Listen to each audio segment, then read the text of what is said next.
Hello guys, Assalamualaikum warahmatullahi wabarakatuh. Balik lagi dengan channel kita Belajar Bareng Yuk. Pada video kali ini kita bakal ngebahas tentang Undang-Undang Nomor 22 Tahun 2009 tentang lalu lintas dan angkutan jalan untuk part ke-7. Oke, kita mulai aja dari pasal 236 yang membahas tentang kecelakaan lalu lintas. Ayat 1-nya, pihak yang menyebabkan terjadinya kecelakaan lalu lintas dalam pasal 229 wajib mengganti kerugian yang besarannya ditentukan berdasarkan putusan pengadilan. Ayat keduanya, kewajiban mengganti kerugian yang dimaksud pada ayat 1 sebagaimana pada kecelakaan lintas sebagaimana dimaksud pada pasal 229 ayat 2 dapat dilakukan di luar pengadilan jika terjadi kesepakatan damai di antara para pihak yang terlibat. Pasal 237, perusahaan angkutan umum wajib mengikuti program asuransi kecelakaan sebagai wujud tanggung jawab atas jaminan asuransi bagi korban kecelakaan. Perusahaan angkutan umum wajib mengasuransikan orang yang dipekerjakan sebagai awak kendaraan. Pasal 238, pemerintah menyediakan dan atau memperbaiki pengaturan sarana dan prasarana lalu lintas yang menjadi penyebab kecelakaan. Ayat kedua, pemerintah menyediakan alokasi dana untuk pencegahan dan penanganan kecelakaan lalu lintas. Pasal 239, pemerintah mengembangkan program asuransi kecelakaan lalu lintas dan angkutan jalan. Pemerintah membentuk perusahaan asuransi kecelakaan lalu lintas dan angkutan jalan sesuai dengan Perpu. Sesuai dengan peraturan perundang-undangan. Pasal 240, hak korban. Korban kecelakaan lalu lintas berhak mendapatkan A. pertolongan dan perawatan dari pihak yang bertanggung jawab atas terjadinya kecelakaan dan atau pemerintah. B. ganti kerugian dari pihak yang bertanggung jawab atas terjadinya kecelakaan lalu lintas. Dan C. santunan kecelakaan lalu lintas dari perusahaan asuransi. Pasal 241, setiap korban kecelakaan lalu lintas berhak memperoleh pengutamaan pertolongan pertama dan perawatan pada rumah sakit terdekat sesuai dengan ketentuan peraturan perundang-undangan. Pasal 242 tentang perlakuan khusus bagi penyandang cacat, manusia usia lanjut, anak-anak, wanita hamil, dan orang sakit. Bagian ke-1, ruang lingkup perlakuan khusus. Ayat 1-nya, pemerintahan daerah dan atau perusahaan angkutan umum wajib memberikan perlakuan khusus di bidang lalu lintas dan angkutan jalan kepada penyandang cacat, manusia usia lanjut, anak-anak, wanita hamil, dan orang sakit. Ayat 2, perlakuan khusus sebagaimana dimaksud pada ayat 1 meliputi A. aksesibilitas, B. prioritas pelayanan, dan C. fasilitas pelayanan.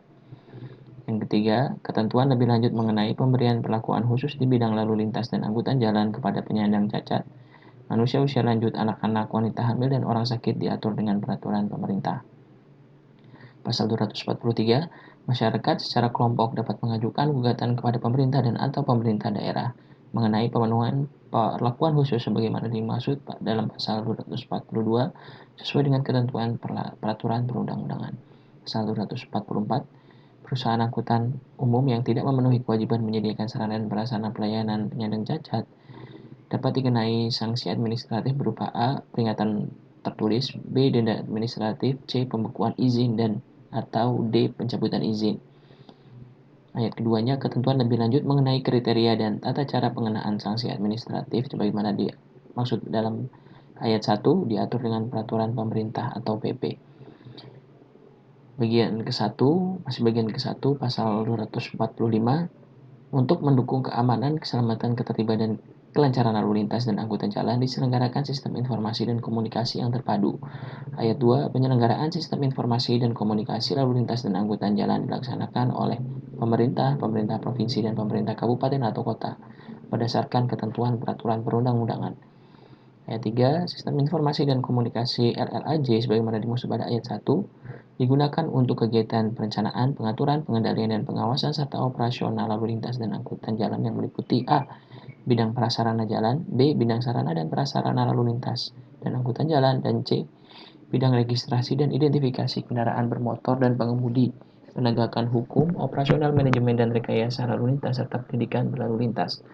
Pasal 246, sistem informasi dan komunikasi LLAJ sebagaimana dimaksud dalam pasal 245 ayat 2 merupakan subsistem dalam sistem informasi dan komunikasi lalu lintas dan angkutan jalan. Ayat kedua, sistem informasi dan komunikasi lalu lintas dan angkutan jalan terpadu sebagaimana dimaksud pada ayat 1 dikendalikan oleh pusat kendali yang mengintegrasikan data, informasi, dan komunikasi dari setiap subsistem. Ayat ketiga, data, informasi, dan komunikasi sebagaimana dimaksud pada ayat 2 harus dapat diakses oleh setiap pembina lalu lintas dan angkutan jalan. Pasal 247 dalam mewujudkan sistem informasi komunikasi lalu lintas dan angkutan jalan sebagaimana dalam pasal 246, setiap pembina lalu lintas dan angkutan jalan wajib mengelola subsistem informasi dan komunikasi LLAJ sesuai dengan kewenangannya. Subsistem informasi dan komunikasi yang dibangun oleh setiap pembina lalu lintas dan angkutan jalan terintegrasi dalam pusat kendali sistem informasi dan komunikasi lalu lintas dan angkutan jalan. Ayat ketiga, pusat kendali sebagaimana dimaksud pada ayat 2 dikelola oleh Kepolisian Negara Republik Indonesia. Pasal 248, bagian ketiga, pengembangan sistem informasi dan komunikasi. Ayat 1, untuk memenuhi tugas politik dan fungsi sebagai pemangku kepentingan dikembangkan sistem informasi dan komunikasi lalu lintas dan angkutan jalan yang meliputi sistem terstruktur, jaringan informasi, jaringan komunikasi, dan pusat data. Sistem terstruktur jaringan informasi, jaringan komunikasi, dan pusat data meliputi A. Perencanaan, B. Perumusan kebijakan, C. Pemantauan, D. Pengawasan, E. Pengendalian, dan F. Informasi geografik. G. Pelacakan, H. Informasi pengguna jalan, I. Pendeteksian arus lalu lintas, J. Pengenalan tanda motor kendaraan bermotor, dan atau K. Pengidentifikasian kendaraan bermotor di ruang lalu lintas. Pasal 249, bagian keempat, pusat kendali sistem informasi dan komunikasi. Pusat kendali sistem informasi dan komunikasi lalu lintas dan angkutan jalan berfungsi sebagai pusat A. Kendali, B. Koordinasi, C. Komunikasi, D. Data dan informasi terpadu, E. Pelayanan masyarakat, dan F. Rekam jejak elektronis untuk penegakan hukum. Dan berikut lanjutan pasalnya ayat 2 dan ayat 3 seperti dapat dibaca dalam presentasi. Kemudian lanjutannya. Kemudian pasal 250, data dan informasi pada pusat kendali sistem informasi dan komunikasi LLAJ harus dapat diakses dan digunakan oleh masyarakat. Pasal 251, sistem informasi dan komunikasi lalu lintas dan angkutan jalan dapat digunakan untuk penegakan hukum yang meliputi A. Penyelidikan dan penyidikan tindak pidana lalu lintas dan angkutan jalan atau kejahatan lain, B. Tindakan penanganan kecelakaan, pelanggaran, dan kemacetan lalu lintas oleh Kepolisian Negara Republik Indonesia, dan atau C. Pengejaran, penghadangan, penangkapan, dan penindakan terhadap pelaku atau kendaraan yang terlibat kejahatan atau pelanggaran lalu lintas. Pasal 252. Ketentuan lebih lanjut mengenai sistem informasi dan komunikasi LLAJ diatur dengan peraturan pemerintah. Pasal 253 tentang sumber daya manusia atau SDM, bagian kelima, pengaturan lebih lanjut. Pembina lalu lintas dan angkutan jalan wajib mengembangkan SDM atau sumber daya manusia untuk mengetahui petugas yang profesional, untuk menghasilkan petugas yang profesional dan memiliki kompetensi di bidang lalu lintas dan angkutan jalan. Pengembangan sumber daya manusia di bidang lalu lintas dan angkutan jalan sebagaimana dimaksud pada ayat 1 dilaksanakan melalui pendidikan dan pelatihan oleh A. Pemerintah, B. Kepolisian Negara Republik Indonesia, dan atau C. Lembaga swasta yang terakreditasi. Pasal 254, pemerintah dan pemerintah daerah wajib memberikan layanan dan kemudahan serta menjamin terselenggaranya pendidikan dan pelatihan bagi tenaga mekanik dan pengemudi. Ayat 2, pemerintah dan pemerintah daerah wajib melakukan pembinaan terhadap manajemen perusahaan angkutan umum untuk meningkatkan kualitas pelayanan, keamanan, keselamatan, ketertiban, dan kelancaran lalu lintas dan angkutan jalan.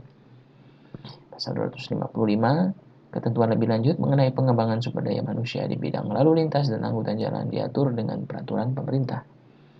Pasal 256, peran serta masyarakat, seperti dapat dibaca pada slide. Kemudian masih lanjutannya. Kemudian masih lanjutan tentang peran serta masyarakat. Peran serta masyarakat secara perseorangan, kelompok, organisasi profesi, badan usaha, atau organisasi kemasyarakatan lain sesuai dengan prinsip keterbukaan dan kemitraan. Dasar asasnya ini sesuai dengan prinsip ini ya.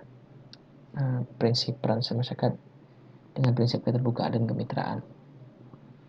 Dan ini lanjutannya pasal 258.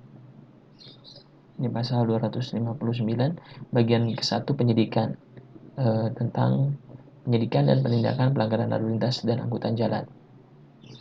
Penyidikan tindak pidana lalu lintas dan angkutan jalan dilakukan oleh penyidik Kepolisian Negara Republik Indonesia dan penyidik pegawai negeri sipil tertentu yang diberi wewenang khusus menurut undang-undang. Penyidik Kepolisian Negara Republik Indonesia di bidang lalu lintas dan angkutan jalan sebagaimana pada ayat 1 pada ayat 1 huruf A terdiri atas A penyidik dan B penyidik membantu. Pasal 260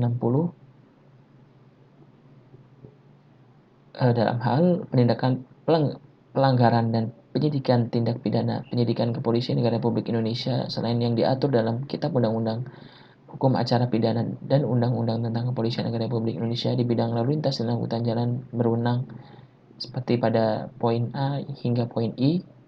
Kemudian pasal 260 pelaksanaan penindakan pelanggaran dan penyidikan tindak pidana sebagaimana dimaksud pada ayat 1 dilakukan sesuai dengan ketentuan peraturan perundang-undangan. Pasal 261 penyidik pembantu sebagaimana dimaksud pada pasal 259 ayat 2 huruf B mempunyai wewenang sebagaimana dimaksud dalam pasal 260 ayat 1 kecuali mengenai penahanan sebagaimana dimaksud pada pasal 260 ayat 1 huruf A yang wajib diberikan dengan pelimpahan wewenang dari penyidik Kepolisian Negara Republik Indonesia di bidang lalu lintas dan angkutan jalan. Pasal 262 penyidik pegawai negeri sipil berwenang untuk seperti pada poin A hingga poin F. Kemudian ini lanjutannya.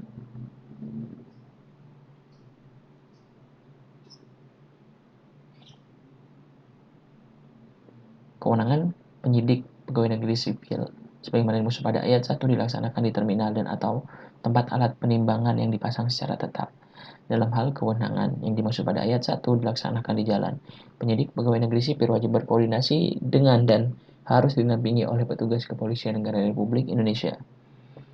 Berikut ini ada lanjut pasal 263 seperti pada ayat 1, 2, 3, 4. Kemudian ini adalah pasal 265 bagian kedua penindakan pelanggaran lalu lintas dan angkutan jalan. Pemeriksaan kendaraan bermotor jalan sebagaimana dimaksud dalam pasal 264 meliputi pemeriksaan poin A, SIM, STNK, surat tanda coba kendaraan bermotor, tanda nomor kendaraan bermotor atau tanda coba kendaraan bermotor. Yang B, tanda bukti lulus uji bagi kendaraan wajib uji. C, fisik kendaraan bermotor. D, daya angkut dan atau cara pengangkutan barang dan atau E, izin penyelenggaraan angkutan. Ayat 2, pemeriksaan kendaraan bermotor jalan sebagaimana pada ayat 1 dapat dilakukan secara berkala dan insidental sesuai dengan kebutuhan. Pasal 266, pemeriksaan kendaraan bermotor di jalan sebagaimana pada pasal 265 ayat 1 dapat dilakukan secara insidental oleh petugas Kepolisian Negara Republik Indonesia. Pemeriksaan kendaraan bermotor jalan dapat dilakukan secara insidental oleh penyidik pegawai negeri sipil. Pemeriksaan kendaraan bermotor dapat dilakukan secara gabungan baik oleh Kepolisian Negara Republik Indonesia dan penyidik pegawai negeri sipil.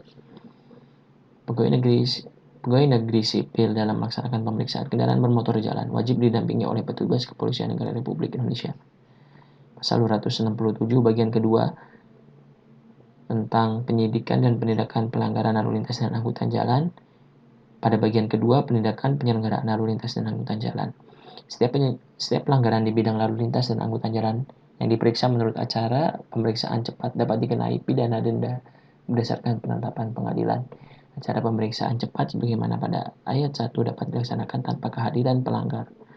Pelanggar yang tidak dapat hadir sebagaimana dimaksud pada ayat 2 dapat menitipkan denda kepada bank yang ditunjuk oleh pemerintah.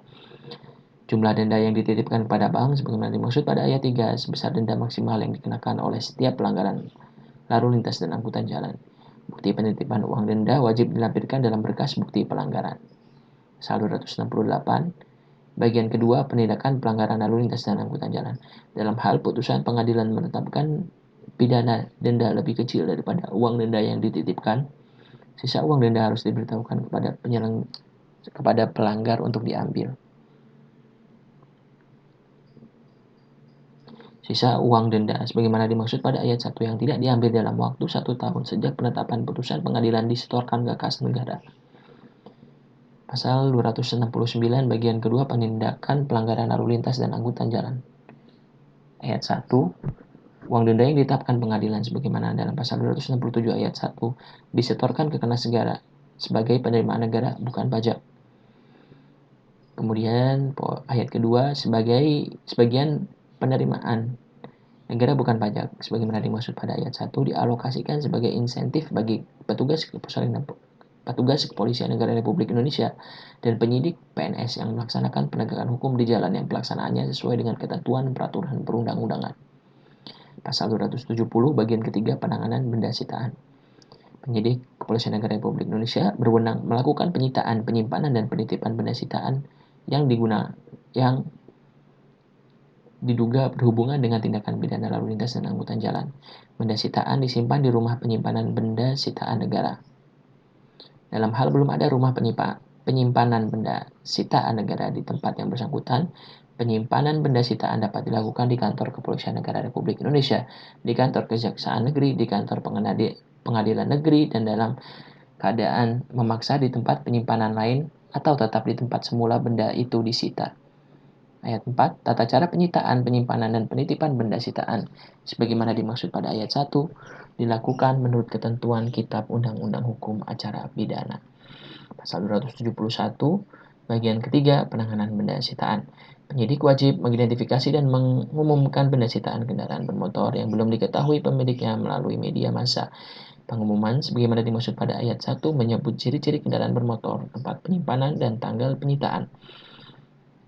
Ayat 3, pengumuman sebagaimana dimaksud pada ayat 1 harus dilakukan paling sedikit 1 kali dalam 6 bulan. Benda sitaan kendaraan bermotor sebagaimana dimaksud pada ayat 1 setelah lewat 1 tahun dan belum diketahui pemiliknya dapat dilelang untuk negara berdasarkan penetapan pengadilan. Pasal 272 bagian ketiga, penanganan benda sitaan. Untuk mendukung kegiatan penindakan pelanggaran di bidang lalu lintas dan angkutan jalan dapat digunakan peralatan elektronik. Penggunaan peralatan elektronik sebagaimana dimaksud pada ayat 1 dapat digunakan sebagai alat bukti di pengadilan. Pasal 273 ketentuan pidana. Setiap penyelenggara jalan yang tidak dengan segera dan patut memperbaiki jalan yang rusak yang mengakibatkan kecelakaan lalu lintas sebagaimana dimaksud pada pasal 24 ayat 1 sehingga menimbulkan korban luka ringan dan atau kerusakan kendaraan dan atau barang dipidana dengan penjara paling lama 6 bulan atau denda paling banyak 12 juta. Dalam hal perbuatan sebagaimana dimaksud pada ayat 1 mengakibatkan luka berat, pelaku dipidana dengan pidana penjara paling lama 1 tahun atau denda paling banyak 24 juta. Dalam hal perbuatan sebagaimana dimaksud pada ayat 1 mengakibatkan orang lain meninggal dunia, pelaku dipidana dengan pidana penjara paling lama 5 tahun atau denda paling banyak 120 juta rupiah. Pasal 274, setiap orang yang melakukan perbuatan yang mengakibatkan kerusakan dan atau gangguan fungsi jalan sebagaimana dimaksud dalam pasal 28 ayat 1 dipidana dengan pidana penjara paling lama 1 tahun atau denda paling banyak 24 juta rupiah. Ketentuan ancaman pidana sebagaimana dimaksud pada ayat 1 berlaku pula bagi setiap orang yang melakukan perbuatan yang mengakibatkan gangguan pada fungsi perlengkapan jalan sebagaimana dimaksud dalam pasal 28 ayat 2. Pasal 275 ayat 1, setiap orang yang melakukan perbuatan yang mengakibatkan gangguan pada fungsi rambu lalu lintas, marka jalan, alat pemberi isyarat lalu lintas, fasilitas pejalan kaki dan atau pengaman pengguna jalan sebagaimana dimaksud dalam pasal 28 ayat 2 dipidana dengan pidana kurungan paling lama 1 bulan atau denda paling banyak 250.000. Setiap orang yang merusak rambu lalu lintas, marka jalan, alat pemberi isyarat lalu lintas, fasilitas pejalan kaki, dan alat pengaman pengguna jalan sehingga tidak berfungsi sebagaimana dimaksud dalam pasal 28 ayat 2 dipidana dengan pidana penjara paling lama 2 tahun atau denda paling banyak 50 juta rupiah. Sekian video kita kali ini. Terima kasih telah menonton. Jangan lupa subscribe, komen, dan like-nya. Terima kasih. Wassalamualaikum warahmatullahi wabarakatuh.